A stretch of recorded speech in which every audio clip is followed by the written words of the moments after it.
बताओ दोस्तों, 34 साल का कोई बच्चा देखा है आपने कभी? दादी, दादी आई, दादी आई। राहुल बेटा, नहीं दादी, राहुल को मत बुलाओ, राहुल बहुत खराब है। ये संपत्ति इकट्ठी करके किसको बांटेंगे? मैं जिस दिन हिंदू मुसलमान करूंगा ना, जिनके ज्यादा बच्चे हैं उनको बांटेंगे। और मैं हिंदू मुसलमान नहीं करूंगा। कांग्रेस के घोषणा पत्र में पूरी तरह न हम इस्लाम के विरोधी हैं, मुस्लिम लीग की छाप है। न हम मुसलमान के विरोधी हैं। ये आग लगाने वाले कौन हैं? उनके कपड़ों से ही पता चल जाता है। शुरुआत उन किस्सों से की जाए जो उसके बारे में मशहूर है।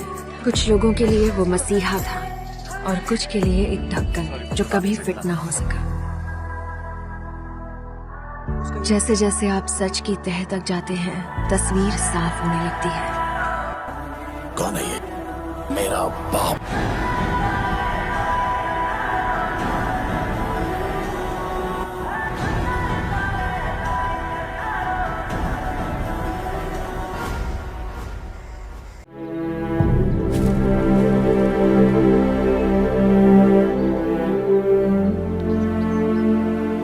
कल सुबह की फ्लाइट से लंदन जा रहा हूँ। तुम्हारी टिकट कैंसिल करा दी है।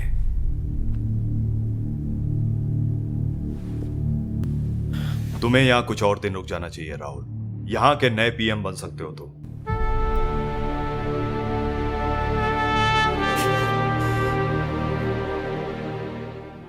ये आप क्या बोल रहे हैं? तुम्हारी पापा के मौत के बाद इस पार्टी में बहुत सी समस्याएं बढ़ गई हैं। पार्टी को बचाने के लिए मेरे पास और कोई रास्ता नहीं है। ये सब मुझसे नहीं हो सकता है। I don't believe। तुम राजीव के बेटे हो, ये कभी मत भूलना। तुम्हें इस कुर्सी पर बैठने का पूरा हक है और तुम्हारी जिम्मेदारी भी। तुम्हारे पापा तो हमें बीच रास्ते में ही छोड़ गए। वो दूसरों के घरों में सुख शांति के लिए अपने घर में टाइम नहीं दे पाए। उन्हें इस बात की निराशा नहीं होगी। बेटा मुझे मना मत करना। मुझे यहाँ आए 10 दिन हुए हैं। यहाँ मैं किसी को नहीं जानता और राजनीति के बारे में तो चीज की कभी न कभी शुरुआत होती है। एक बेटे की तरह तुम अपने बाप का सपना पूरा करो। हमारे इस निशान का यही मतलब है। कांग्रेस के इस निशान का मतलब है उम्मीद, और इस उम्मीद में छिपा है हमारा हिंदुस्तान। वो हिंदुस्तान जिसमें हर एक नागरिक में काबिलियत है, अच्छाई है। बस यही एहसास तुम्हें उन्हें दिलाना है।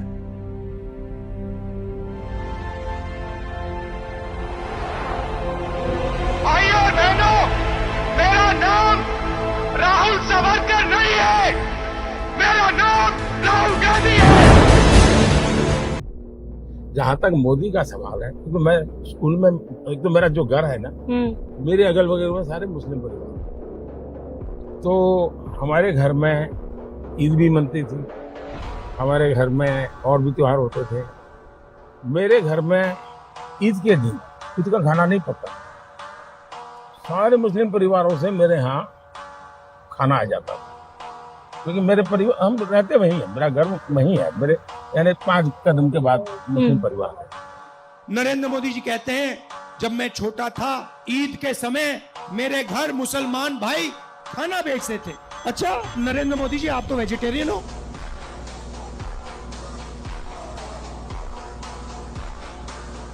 तो इसका मतलब आप वेजिटेरियन नहीं हो क्या?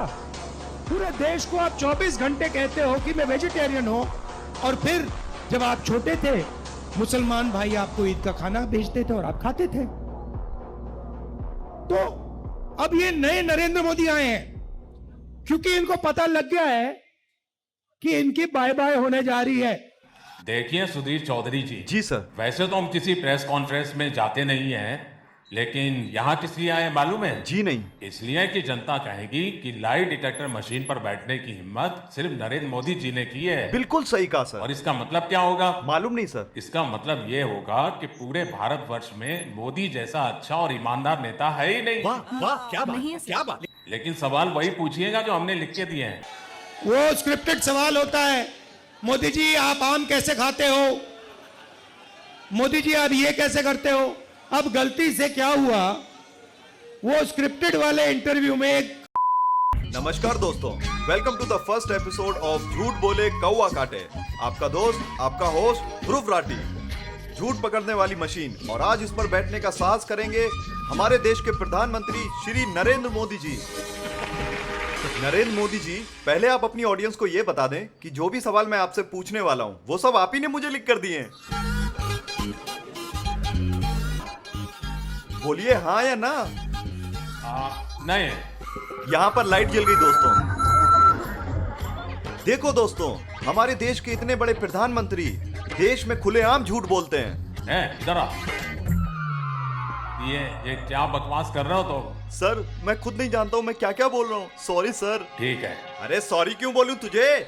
फेंकू, झूठे। पागल हो गया क्या? छोड़ू मैं नहीं तुझे, जेल में डलवा दूंगा, तेरा YouTube चैनल बंद करवा दूंगा। अरे तू क्या बंद करवाएगा मेरा चैनल इलेक्ट्रल बॉन्ड चोर? चलो उसको रोकना पड़ेगा। इतनी पब्लिक है, उनका तो लिहाज करो। पब्लिक? अरे ताली मारने वाले अंधभक्त है, अंधभक्त। क्या बोल रही है? पागल हो गए। रूप के बच्चे ने मेरी बेइज्जती की मैंने बर्दाश्त कर लिया, लेकिन मैं जनता जनार्दन की बेइज्जती बिल्कुल बर्दाश्त नहीं कर सकता। पागल हो गए वो क्या? मैं तैयार हूं कहीं भी किसी टाइम भी नरेंद्र मोदी डिबेट करें मेरे साथ। आपको क्या लगता है नरेंद्र मोदी डिबेट करने आएंगे? भगवान बुद्ध के साथ मेरा एक और संबंध भी है, जिसमें अद्भुत संयोग भी है और जो बहुत सुखद भी है। क्या बात है? साथियों, बोहरा समाज के साथ मेरा भी रिश्ता बहुत पुराना है। क्या क्रिश्चियन कम्युनिटी के साथ तो मेरा संबंध कोई नया नहीं है, बहुत पुराना बड़ा आत्मीय नाता रहा है। बिल्कुल सच। जीवन का एक महत्वपूर्ण कालखंड मैंने आदिवासियों के बीच में बिताया है। बलिया से मेरा एक भावुक रिश्ता, पंजाब के साथ मेरा विशेष नाता रहा है। अरे यदुवंश के साथ तो हमारा रिश्ता है, हमारा नाता है। जिनके साथ मेरा निजी रूप से भी एक विशेष नाता है। मेरा खुद का व्यक्तिगत रूप से फ्रांस के प्रति लगाव बहुत पुराना रहा है। फ्रांस के साथ भी रिश्ता? ये बात तो मैं हरगिज नहीं मानूंगा। बंगाल से नाता जोड़ने के लिए इन्होंने कहा कि बचपन में ये कोलकाता की मेट्रो देखने आए थे। मैं बचपन में जब पहली बार कोलकाता आया तो एक आकर्षण था, जरा मैं मेट्रो देखूं। प्रॉब्लम बस ये है कि कोलकाता मेट्रो 1984 में शुरू हुई थी, जब ये 34 साल के थे। अब बताओ दोस्तों, 34 साल का कोई बच्चा देखा है आपने कभी? दिखा है? कहाँ पे? दादी, दादी आई, दादी आई। इस बच्चे की उम्र तो देखो, मुझे दादी बुला रहा है। राहुल, राहुल बेटा। नहीं दादी, राहुल को मत बुलाओ, राहुल बहुत खराब है। वो ना कल मुझसे 1v1 डिबेट करने बोल रहा था। आज है ना, मैं आपका चश्मा लेकर भागूंगा। अरे क्या हो रहा है? देखिए, इस 60 साल के बुढ़े को जरा समझाइए प्लीज। मैं इनका बेटा हूँ। हाँ, ये मेरी खाली भाई मम्मी है। मैं दादी को बोला ना चॉकलेट आपके देखो मंजूर। मेरे प्यारे बेटे, लो मेरा चश्मा दे।